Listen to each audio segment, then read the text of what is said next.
आज हम लोग पढ़ेंगे डिस्ट्रीब्यूशन। ठीक है, डिस्ट्रीब्यूशन मतलब डिस्ट्रीब्यूट करना है ना। तो क्या डिस्ट्रीब्यूट करना है, तुम्हारा जो पैसा कमाया है उसको डिफरेंट जो फैक्टर ऑफ प्रोडक्शन है उसमें डिस्ट्रीब्यूट कर देना। ठीक है, जो लैंड है, लेबर है, कैपिटल है, ऑर्गेनाइजेशन है, उसको पैसा जो डिस्ट्रीब्यूट कर देना है। तो distribution of money among different parts, जो लैंड है उसके लिए रेंट देना है, लेबर है उसके लिए वेजेस देना है, जो कैपिटल है उसके लिए इंटरेस्ट भरना है। ठीक है, और जो ऑर्गेनाइजेशन है उसको प्रॉफिट देना है। ठीक है, अब होता है रेंट। रेंट क्या होता है? रेंट मतलब इनकम अर्न फ्रॉम लैंड। ठीक है, लैंड इंक्लूड्स एग्रीकल्चर लैंड हो गया, बिल्डिंग हो गया। ठीक है, और नेचुरल रिसोर्सेज हम लोग पहले ही पढ़े थे मार्शल के अकॉर्डिंग। लैंड मतलब सब कुछ आता है, नेचुरल रिसोर्सेज उसमें सब कुछ। ठीक है, जो कि हम लोग को नेचर से मिलता है। अब रेंट जो है, रेंट क्यों मिलता है? क्योंकि हम लोग का जो नेचुरल लैंड का नेचुरल फर्टिलिटी और लिमिटेड सप्लाई है। ठीक है, कुछ लैंड बहुत फर्टाइल है, ठीक है, उससे ज़्यादा रेंट हम लोग कमा सकते हैं, और जो कम फर्टाइल है उससे हम लोग कम रेंट कमा सकते हैं। ठीक है, तो रेंट क्यों एग्जिस्ट करता है? फर्टिलिटी के डिफरेंस के कारण, और लिमिटेड सप्लाई ऑफ लैंड है, और लोकेशन एडवांटेज, मार्केट के पास लैंड है तो ज़्यादा रेंट मिलेगा। ठीक है, अब आते 3 टाइप्स ऑफ रेंट है। ठीक है, सबसे पहला हो गया इकोनॉमिक रेंट। इकोनॉमिक रेंट मतलब extra income earn due to advantage of land. Special advantage, land का जो स्पेशल एडवांटेज है उसके वजह से हम लोग को जो एक्स्ट्रा इनकम मिलता है। ठीक है, it is the surplus income earned because land is better than others. ठीक है, मान लो तुम्हारा जो लैंड है, ठीक है, उस 2000 क्विंटल, अभी मान लो मार्केट का मतलब वेट का प्राइस चल रहा है 2000 रुपया क्विंटल। ठीक है, अब नॉर्मल में एक लैंड है जिसमें 10 क्विंटल होता है, एक अच्छा लैंड जहाँ को 20 क्विंटल होता है। ठीक है, तो एक्स्ट्रा जो 10 क्विंटल इनकम है ये हो गया हम लोग का इकोनॉमिक रेंट। ठीक है, इकोनॉमिक रेंट मतलब स्पेशल एक्स्ट्रा जो इनकम है due to special advantage of the land. ठीक है, उसके बाद जो इकोनॉमिक रेंट होता है वो it is due to natural advantage. ठीक है, और it is a part of contract rent. ठीक है, it exist because of scarcity of land. ठीक है, अब कॉन्ट्रैक्ट रेंट, कॉन्ट्रैक्ट रेंट क्या होता है? कॉन्ट्रैक्ट रेंट मतलब जो टेनेंट है, ठीक है, मतलब जो खेती बाड़ी करता है दूसरों की ज़मीन पे, तो टेनेंट है लैंडलॉर्ड को जो पैसा देता है to cultivate the land in year. ठीक है, हर साल। ठीक है, मान लो हर साल हम लोग जो टेनेंट है, जो लैंडलॉर्ड को जो पैसा देता है, क्यों देता है? क्योंकि उसका खेत में लैंड तुम कल्टीवेट कर रहे हो। ठीक है, तो मान लो एक फार्मर जो है, ठीक है, 20,000 रुपया देता है उसका लैंड यूज़ करने के लिए। ठीक है, ये हो गया कॉन्ट्रैक्ट लैंड। ठीक है, हर साल जो पैसा देता है, इसमें क्या क्या इंक्लूड रहता है? इकोनॉमिक रेंट इंक्लूड रहता है। ठीक है, इंटरेस्ट ऑन कैपिटल और चार्जेस फॉर इम्प्रूवमेंट। ठीक है, अब आता है क्वैसी रेंट। क्वैसी रेंट मतलब the temporary surplus income created for the capital requirement due to increase demand. ठीक है, तुम्हारा जो कैपिटल है, ठीक है, कैपिटल है उसका डिमांड मान लो बढ़ गया। ठीक है, मान लो एक ट्रैक्टर होना। ठीक है, तो जब हार्वेस्टिंग टाइम होता है उसका डिमांड बढ़ जाता है ना, तो जब उसका डिमांड जब बढ़ गया, इंक्रीज डिमांड के कारण जो एक्स्ट्रा तुम इनकम कमा रहे हो वो हो गया क्वॉसी रेंट। ठीक है, अब आता है स्कैरसिटी इनकम। स्कैरसिटी इनकम क्या है? Rent earn due to limited supply of land. ठीक है, तो लैंड का जो लिमिटेड सप्लाई है उसकी वजह से जो रेंट हम लोग को मिल रहा है हो गया स्कैरसिटी इनकम। ठीक है, मान लो सिटी सेंटर में मेरा लैंड है, ठीक है, उसमें शॉप वगैरह सेंटर में सब चाहता है कि मेरा शॉप रहे, है ना, तो इसके लिए रेंट बढ़ जाता है। ठीक है, इसको क्या बोलते हैं? स्कैरसिटी रेंट बोलते हैं। ठीक है, अब और एक इम्पॉर्टेंट पॉइंट है, rent for publicly owned resources are almost zero और वेरी लो। ठीक है, तो पब्लिकली जो होता है, सरकारी जो ज़मीन होता है, ठीक है, उसका रेंट नहीं मिलता है। ठीक है, अब आता है डिटर्मिनेशन ऑफ रेंट। ठीक है, डिफरेंट लॉ का थ्योरी थे। सबसे पहले है रिकार्डियन थ्योरी। कौन दिया था? डेविड रिकार्डो दिया था। ठीक है, तो ये क्या बोल रहा है डेविड रिकार्डो, जो रेंट हम लोग को मिलता है क्यों मिलता है? Due to difference in fertility of land. ठीक है, सम लैंड इज, कोई लैंड ज़्यादा फर्टाइल है, कोई लैंड कम फर्टाइल है। ठीक है, मार्जिनल लैंड क्या है? Lowest quality land in use. ठीक है, तो मान लो हमारे पास 3 लैंड है, ए बी सी। ठीक है, ए से हम लोग को 20 क्विंटल मिलता है, बी से 15, सी से 10। तो सबसे कम मुझे इसमें से सबसे कम हम लोग को आउटपुट किससे मिलता है? लैंड सी से मिलता है, 10 क्विंटल। ठीक है, ये हो गया हम लोग का मार्जिनल लैंड। ठीक है, अब तो सबसे अच्छा जो, तो इसका अकॉर्डिंग, रिकार्डो के अकॉर्डिंग, ठीक है, तो रेंट मुझे कैसे मिलेगा? रेंट मुझे मिलेगा जो जिस लैंड का मुझे रेंट चाहिए माइनस मार्जिनल जो सबसे ख़राब लैंड है। ठीक है, तो मान लो ए का रेंट कैसे निकालेंगे, ए का आउटपुट 20 क्विंटल है और मार्जिनल लैंड का 10 क्विंटल, तो 20 माइनस 10 तो 10 हो गया इसका रेंट। बी का 15 इसका आउटपुट है और इसका मार्जिनल का 10 है तो 5 हो गया, और 10 माइनस 10 0 हो गया, ठीक है। तो रेंट कैसे डिटरमाइंड होता है, extra production over marginal land, ठीक है। मार्जिनल लैंड से तुम कितना एक्स्ट्रा प्रोडक्शन कर रहे हो, ठीक है। अब इसमें मेन रीजन ऑफ रेंट का क्या है, डिफरेंट इन फर्टिलिटी में जो डिफरेंस है और सबके स्कैर्सिटी ऑफ लैंड, ठीक है। अब इसका क्या क्या क्रिटिसिज्म है देखते हैं। तो रिकार्डो क्या बोला था, land has original and indestructible power, ठीक है। लेकिन रियलिटी में जो है सॉइल इंडस्ट्रक्टिबल नहीं है, ठीक है। मतलब फर्टिलिटी जो है परमानेंट नहीं है, इसको हम बढ़ा भी सकते हैं, इसको घटा भी सकता है, ठीक है। तो फर्टिलाइजर अच्छा इसको रखोगे, इरीगेशन अच्छे दोगे, ठीक है, टेक्नोलॉजी यूज़ करोगे तो फर्टिलिटी इंक्रीज होगा। तो एक ही, उसके बाद सॉइल इरोजन से हम लोग का, उसके ओवर यूज़ ऑफ फर्टिलाइजर से हम लोग का लैंड खराब हो जाता है, ठीक है। तो फर्टिलिटी जो है वो परमानेंट नहीं है, ठीक है। इसलिए लेकिन क्या बोला था डेविड रिकार्डो, क्या बोला था, लैंड जो है, land has original and इंडेस्ट्रक्टिबल power, ठीक है, इंडेस्ट्रक्टिबल पावर, ठीक है। अब रिकार्डो क्या बोला था कि रेंज जो है आता है डिफरेंस इन फर्टिलिटी के कारण आता है, ठीक है।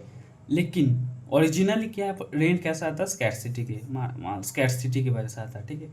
अगर मान लो कोई एक जगह है, ठीक है, जहाँ सारे लैंड इक्वली फर्टाइल है, ठीक है, फिर भी रेंट एग्जिस्ट करेगा, ठीक है। उसके अकॉर्डिंग तो रेंट नहीं मिलना चाहिए, लेकिन फिर भी रेंट मिलेगा, क्योंकि कौन सा प्लॉट सिटी में है, ठीक है, कौन सा प्लॉट डिमांड है, मतलब प्लॉट के स्कैर्सिटी कितना है उस हिसाब से उसका रेंट सिलेक्ट होता है, ठीक है।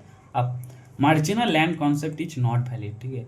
जो मार्जिनल वाला लैंड कॉन्सेप्ट हम लोग पढ़े थे वो वैलिड नहीं है, क्योंकि रियलिटी में मार्जिनल लैंड का भी मतलब कोई भी सबसे ख़राब जो लैंड होगा उसका भी रेंट होता है रियलिटी में, ठीक है। अब रिकार्डो क्या बोला था, rent is only for land, ठीक है, लेकिन इन रियलिटी रेंट सारे ऑल स्कैर्स रिसोर्सेज, सब रिसोर्सेज जो स्कैर्स है, ठीक है, जिसका लिमिटेड सप्लाई और हाई डिमांड है, सबके लिए एप्लीकेबल है, ठीक है, सबके लिए रेंट मिलता है, ठीक है। मान लो स्किल्ड लेबर हो गया, मशीन्स हो गया, तो सबके लिए रेंट मिलता है। अब आता है मॉडर्न थ्योरी ऑफ रेंट, ठीक है। मॉडर्न जो इकोनॉमिस्ट है वो लोग क्या बोलते हैं, मॉडर्न थ्योरी ऑफ रेंट क्या बोलते हैं, रेंट जो है सारे ऑल फैक्टर्स ऑफ प्रोडक्शन, सब कुछ सबके लिए रेंट हम लोग को मिल सकता है, ठीक है। लैंड हो गया, लेबर हो गया, कैपिटल, और सबके लिए हम लोग को रेंट मिल सकता है अगर सप्लाई इज लिमिटेड, ठीक है। अगर सप्लाई उसका लिमिटेड है तो मुझे किसी की चीज़ के लिए रेंट मिल सकता है, ठीक है। अब रेंट क्या होता है, actual earnings minus transfer earnings. Transfer earnings मतलब minimum amount needed to keep a factor in its current source, ठीक है, या फिर इसको हम लोग अपॉर्चुनिटी कॉस्ट ऑफ फैक्टर बोल सकते हैं, ठीक है। तो रेंट क्या है, actual earning minus transfer earning. Transfer earning क्या है, ट्रांसफर अर्निंग मतलब उस चीज़ का अपॉर्चुनिटी कॉस्ट, ठीक है, या फिर income in next best alternative, ठीक है। इसका एग्जांपल देखते हैं, मान लो फार्मर मान लो एक लैंड यूज़ कर रहा है, ठीक है, अगर फार्मिंग के लिए यूज़ करता है तो 20,000 मिलता है, ठीक है। अब वो बिल्डिंग, अगर वो बिल्डिंग को मतलब कोई और काम के लिए यूज़ करता है तो 15,000 मिलता है, ठीक है। तो इसका ट्रांसफर अर्निंग मान लो नेक्स्ट बेस्ट ऑल्टरनेटिव क्या होगा, ये हो गया 15,000। तो अब इसका रेंट क्या हो जाएगा, 20,000 माइनस 15,000 तो 5,000, ठीक है। अब ये लोग क्या बोला था, rent is determined by demand and supply, ठीक है। तो लैंड का जो सप्लाई है वो तो फिक्स है हम लोग का, ठीक है, इसमें क्वांटिटी ऑफ लैंड लिया हम लोग और रेंट लिया, ठीक है। तो लैंड का जो सप्लाई हो तो वो तो कांस्टेंट है, ठीक है। तो इसका वर्टिकल लाइन हो गया सप्लाई कर्व, ठीक है। अब उसका डिमांड, अगर देखो डिमांड लाइन इधर है, डिमांड अगर उसका बढ़ गया तो उसका रेंट ज़्यादा हो जाएगा, डिमांड अगर कम नीचे आ गया तो उसका रेंट कम हो जाएगा, है ना। तो हम लोग का जो सप्लाई है, supply of land is perfectly in elastic, ठीक है। तो सप्लाई ऑफ लैंड हम लोग का फिक्स है, ठीक है, तो वर्टिकल लाइन हो गया। अब डिमांड लाइन के ऊपर हम लोग का डिपेंड करता है रेंट कैसा होगा, ठीक है। अब अगर डिमांड बढ़ गया तो प्राइस हम लोग का बढ़ जाएगा तो इकोनॉमिक रेंट बढ़ेगा, और डिमांड कम हो गया तो इकोनॉमिक रेंट कम हो जाएगा, ठीक है। अब होता है वेजेस। वेजेस क्या है, वेजेस मतलब reward paid to labour for their work, ठीक है। जो वर्कर जो है काम करता है, ठीक है, उसके वजह से उसको जो रिवार्ड मिलता है उसको हम लोग क्या बोलते हैं, वेजेस, ठीक है। हम लोग कैश में दे सकते हैं या फिर काइंड में दे सकते हैं या फिर दोनों दे सकते हैं, ठीक है। अब अकॉर्डिंग टू एडविन कैनन और फ्रेडरिक बेनहम, ठीक है, ये क्या बोला था, wage is sum of money paid by employer to a worker under a contract for service render, ठीक है। तो जो काम करता है, सर्विस रेंडर करता है, जो काम देता है, उसके वजह से कॉन्ट्रैक्ट के थ्रू उसको जो पैसा मिलता है उसको हम लोग रेंट बोलते हैं, ठीक है। ये कौन बोला था? एडविन कैनन, ठीक है। अब वेजेस जो है, वेजेस और सैलरीज में क्या डिफरेंट है? वेजेस मतलब जो कैजुअल वर्कर है उसको हम लोग वेजेस देते हैं, ठीक है। और परमानेंट जो एम्प्लॉय है उसको हम लोग सैलरी देते हैं, ठीक है। अब वेज को पेमेंट करने का मेथड क्या क्या हो सकता है? सबसे पहले कैश वेजेस, मतलब मनी, पैसा में दे सकते हैं। काइंड वेजेस मतलब गुड्स और सर्विस, ठीक है। मान लो उसको बोला कि तुम इधर काम करना है, जिसके बाद में तुमको इधर रहने देंगे मेरे घर में और खाना देंगे, ठीक। ये हो गया काइंड वेजेस, ठीक है। कैश वेजेस मतलब वेजेस पेड इन मनी, ठीक है। काइंड वेजेस मतलब पेड इन गुड्स और सर्विसेज, ठीक है। टाइम वेजेस मतलब जितना टाइम तुम काम करोगे उतना वेजेस मिलेगा, ठीक है। तो जितना घंटा काम करोगे उतना पैसा, तो 500 पर आवर, ये हो गया टाइम वेजेस, ठीक है। पीस वेजेस मतलब एक पीस मिल जाएगा, ठीक है। मतलब तुम जितना काम किए उस हिसाब से, ठीक है। पेमेंट बेस्ड ऑन आउटपुट, तुम कितना पीस काम किए हो, ठीक है। मान लो कितना पीस तुम कुछ बनाया, ठीक है, कितना यूनिट प्रोड्यूस, तो जितना तुम आउटपुट प्रोड्यूस करोगे उस हिसाब से तुमको वेजेस मिलेगा, ठीक है। अब आता है टास्क या फिर कॉन्ट्रैक्ट वेजेस, ठीक है। टास्क, ये कॉन्ट्रैक्ट वेज क्या है? एक कॉन्ट्रैक्ट के थ्रू तुमको फिक्स पेमेंट मिलेगा, ठीक है। तुम्हारा साथ कॉन्ट्रैक्ट होगी, ये वाला काम कर दोगे तुमको तो कितना पैसा मिलेगा, ठीक है। तो fix payment for completing A task, ठीक है। टास्क ये कॉन्ट्रैक्ट वेज क्या होता है? फिक्स पेमेंट एक मिलता है कोई काम करने के लिए, ठीक है। अब टाइप्स ऑफ वेजेस क्या हो गया? दो टाइप का, एक हो गया नॉमिनल वेजेस और एक हो गया रियल वेजेस। तो नॉमिनल वेजेस मतलब कितना तुमको पैसा मिल रहा है, ठीक है। मनी रिसीव बाय वर्कर 10,000 रुपया मान लो तुमको मिलता है, ठीक है। ये हो गया नॉमिनल वेजेस। अब रियल वेजेस मतलब परचेजिंग पावर क्या है तुम्हारा, ठीक है। मतलब उस जो प्राइस लेवल है, ठीक है, अभी जो लेवल चल रहा है उस हिसाब, उसके अकॉर्डिंग तुमको कितना पैसा मिल रहा है, ठीक है। तो रियल वेजेस क्या हो गया? Nominal wages by price level, अभी क्या लेवल चल रहा है, प्राइस लेवल चल रहा है, ठीक है। अब थ्योरीज ऑफ वेजेस क्या क्या देखते हैं। थ्योरीज ऑफ वेजेस, सबसे पहले सब्सिस्टेंस थ्योरी, ठीक है। ये कौन दिया था? रिकार्डो ने दिया था, ठीक है। इसको आइडन लॉ ऑफ वेजेस भी बोलते हैं, इसको लेसिल नाम दिया था, ठीक है। तो सब्सिस्टेंस थ्योरी क्या है? बोलता है कि wages remain at minimum survival है, ठीक है। वेजेस हम लोग को उतना ही देना है जितना उसको मिनिमम सर्वाइवल के लिए चाहिए, ठीक है। क्यों ऐसा? क्यों? अगर वेजेस उसको ज़्यादा दे देंगे, वेजेस ज़्यादा देंगे तो पॉपुलेशन बढ़ जाएगा, लेबर सप्लाई बढ़ गया तो बढ़ जाएगा, ठीक है। पॉपुलेशन बढ़ेगा तो लेबर सप्लाई बढ़ेगा, तो लेबर सप्लाई बढ़ गया और काम कम है तो वेजेस कम हो जाएगा, ठीक है। अगर वेजेस में कम दे रहा हो, ठीक है, तो पॉपुलेशन कम हो जाएगा, ठीक है, खाना वाना नहीं मिलेगा, ठीक है। तो लेबर सप्लाई भी कम हो जाए तो वेजेस बढ़ जाएगा। तो वेजेस कितना देना है? जितना उसको मिनिमम सर्वाइवल के लिए चाहिए उतना ही वेजेस देना, ठीक है। वेज फंड थ्योरी कौन दिया था? स्टुअर्ट मिल, ठीक है। स्टुअर्ट मिल, ये कौन दिया था? David Ricardo. स्टुअर्ट मिल क्या बोला था? वेज फंड एक फंड रहता है, ठीक है, और एक फिक्स्ड फंड रहता है कि इतना मुझे लेबर के लिए देना है। तो अब कितना लेबर है, वेज कितना, कैसे डिपेंड करता है? Wage fund by number of workers, ठीक है, कितना वर्कर है उस पर डिपेंड करता है। वेज फंड जो है मेरा फिक्स रहता है। ये कौन बोला था? Stuart Mill. अब रेसिडुअल क्लेमेंट थ्योरी क्या बोला, कौन दिया था? अमासा वाकर, ठीक है। रेसिडुअल क्लेमेंट थ्योरी कौन दिया था? वाकर, ठीक है। तो रेसिडुअल मतलब कितना बचा हुआ, ठीक है। तो वर्कर को उतना ही मिलता है जितना बचा हुआ, ठीक है। तो labour gets what is left after paying other factors, बाकी फैक्टर को देने के बाद जितना बचा रहता है वो मिलता है लेबर को, ठीक है। और तुम जितना पैसा का रेंट दिया, इंटरेस्ट दिया, प्रॉफिट दिया, फिर जितना बचेगा आप डिवाइड कर दो, ठीक है, वर्कर को, ठीक है। तो रेसिडुअल मतलब जितना बचा हुआ, ठीक है।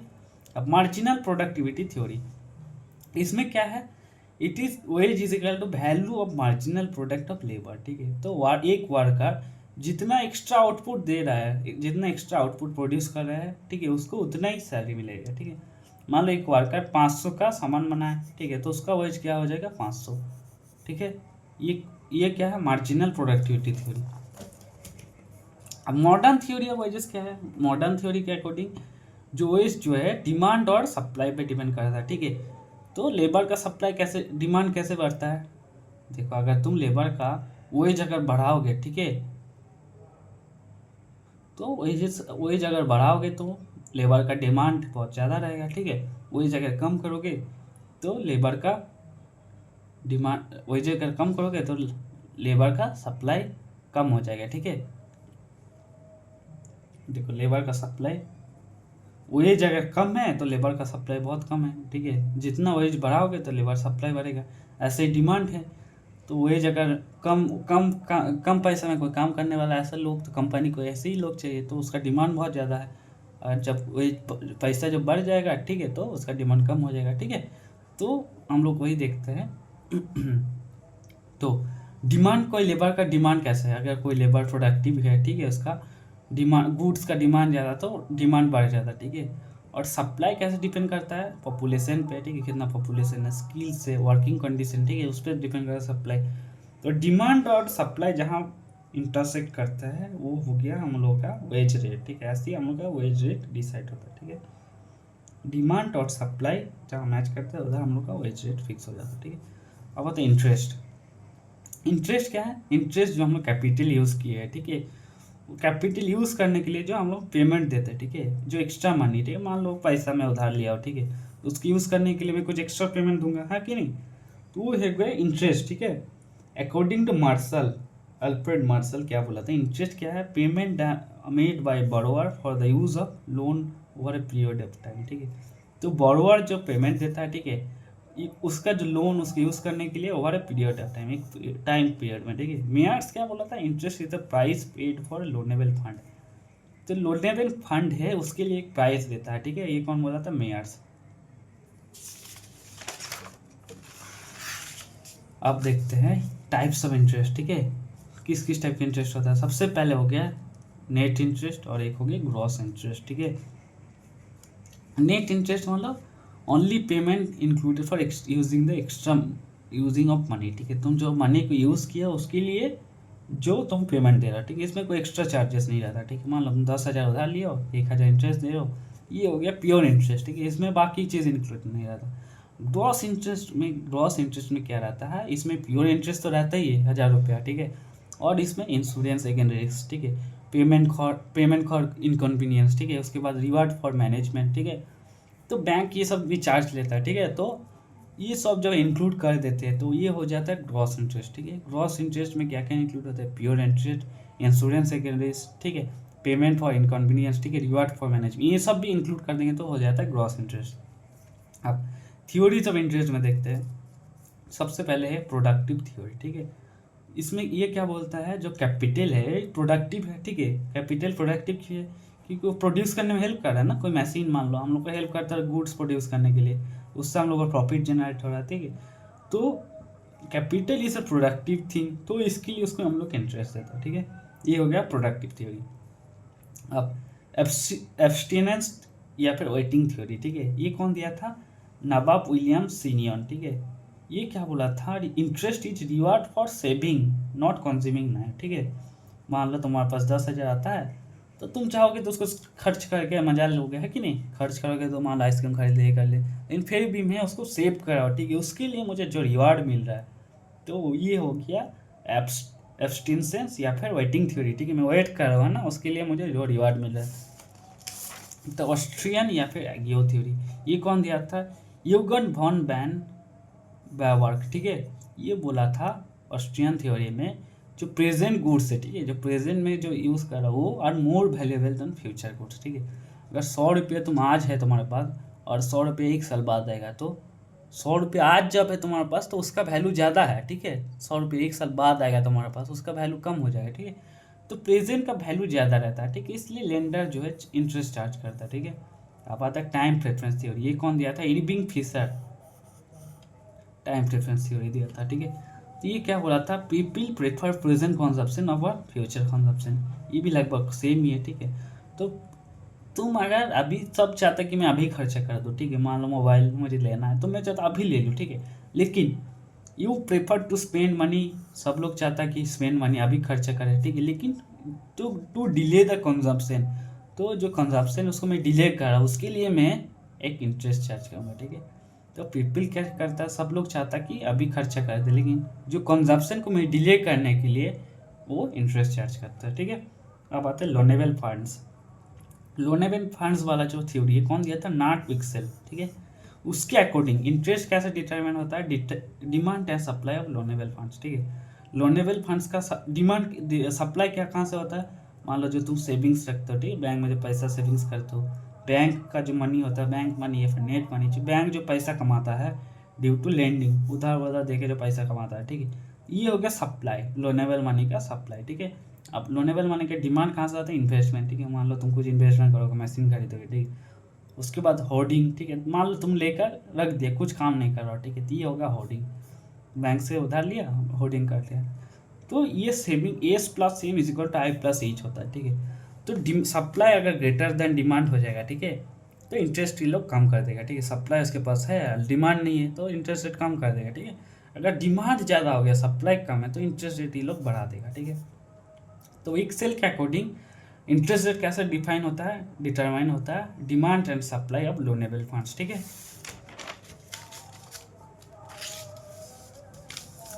अब आता है लिक्विडिटी प्रेफरेंस थ्योरी, ठीक है, ये फिर काइंस थ्योरी। कौन दिया था? जॉन मैनार्ड काइंस दिया था, ठीक है। काइंस ये वाला थ्योरी दिया था। तो इसके according interest is the reward for giving up liquidity, ठीक है। तो लोग जो है क्या, लिक्विड या फिर लिक्विड मानी मतलब कैश में, सब लोग क्या चाहता है कि मेरे पास कैश रखा रहा है, ठीक है, पैसा मेरे पास, लोग चाहते हैं कि हाँ मेरे पास पैसा रखा रहा है कैश में, ठीक है। तो अगर वो अगर दे रहा है, ठीक है, एज अ लोन या फिर इन्वेस्ट, तो उसके लिए वो इंटरेस्ट चार्ज करता है, ठीक है।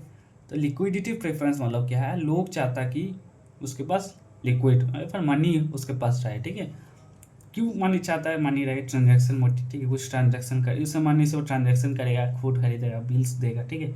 एक हो गया प्रिकॉशनरी थ्योरी, ठीक है, इमरजेंसी के लिए रख देता है, इमरजेंसी, मेडिकल इमरजेंसी। ये फिर स्पेकुलेटिव मोटिव, उसको लग रहा है कि इंटरेस्ट रेट बाद में बढ़ जाएगा तो तब मैं जमा करूँगा, ठीक है। तो 3 टाइप से वो लोग अपने पास पैसा रख लेता है, ट्रांजैक्शन मोटिव, प्रिकॉशनरी मोटिव या फिर स्पेकुलेटिव मोटिव, ठीक है। अब इंटरेस्ट रेट कैसे डिटरमिनेट होता है? लिक्विडिटी प्रेफरेंस और मनी सप्लाई जहाँ इंटरसेक्ट करता है, ठीक है, वहाँ जो जिस इक्विलिब्रियम पॉइंट पे लोग इंटरसेक्ट करता है, उसमें जो है हम लोग का इंटरेस्ट रेट डिफाइन होता है, ठीक है।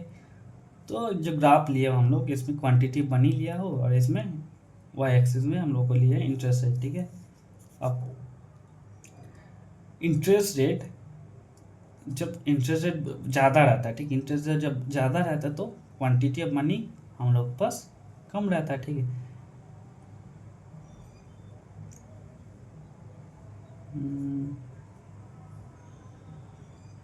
सॉरी, हाँ,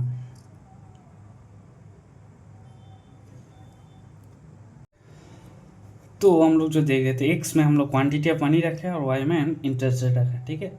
तो जब इंटरेस्ट रेट बहुत ज़्यादा होता है तो क्वांटिटी ऑफ मनी कम रहता है, क्यों? क्योंकि यहाँ इंटरेस्ट रेट ज़्यादा है तो सब लोग बैंक में रख दिया, ठीक है, पैसा, मान लो इंटरेस्ट ज़्यादा मिला तो सब बैंक में रख दिया, तो उसके पास लिक्विड मनी कम रहेगा, ठीक है। अब इंटरेस्ट रेट देखो जितना कम हो रहा है तो लिक्विड मनी का अमाउंट बढ़ रहा है, ठीक है। और ये जो है MS जो है, ये वाला लाइन, ये है तुम्हारा मनी सप्लाई, ठीक है। मनी सप्लाई का, ये जो money supply fix by government या सेंट्रल बैंक, ठीक है। मनी सप्लाई लिमिटेड ही होगा, ठीक है, क्योंकि गवर्नमेंट कंट्रोल करता है कितना मनी सप्लाई होगा, ठीक है। तो ये दो जहाँ इंटरसेक्ट करता है, ठीक है, ये दो जहाँ इंटरसेक्ट करता है वो होता है हम लोग का इंटरेस्ट रेट, ठीक है। ऐसे हम लोग का इंटरेस्ट रेट जो है डिटरमाइंट होता है, ठीक है, एज पर काइंस थ्योरी, ठीक है। अब आते हैं क्लासिकल थ्योरी। क्लासिकल थ्योरी में क्या बोलता है कि हम लोग का इंटरेस्ट रेट जो है कैसे डिटरमाइन होता है? By demand and supply of savings, ठीक है। जो सेविंग्स है उसका डिमांड अगर ज़्यादा है, ठीक है, डिमांड कैसे ज़्यादा होगा? तो फार्म्स लोग को चाहिए, ठीक है, फार्म्स लोग इन्वेस्ट मनी, तो पैसा मांगेंगे, ठीक है, तो उनसे उससे बिजनेस लगाएगा, ठीक है, ये सब डिमांड होगा। और सप्लाई मतलब पीपल अगर बैंक में पैसा जमा कर रहा है तो वो हो गया सप्लाई, ठीक है। तो डिमांड और सप्लाई का अगर जहाँ इंटरसेक्ट करेगा वो हो गया हम लोग का इंटरेस्ट रेट, ठीक है। डिमांड कर्व हम लोग को पता ही है, डाउनवर्ड स्लोपिंग होता है, ठीक है, और सप्लाई कर्व ऐसा होता है। तो जहाँ ये दोनों इंटरसेक्ट कर रहा है ये हो गया हम लोग का इंटरेस्ट रेट, ठीक है, रेट ऑफ इंटरेस्ट। अब आता है प्रॉफिट पे, ठीक है। प्रॉफिट क्या होता है? Profit is income earn by entrepreneur, ठीक है। एंटरप्रेन्योर जितना प्रॉफिट इनकम कमाता है, ठीक है, ये हो गया प्रॉफिट।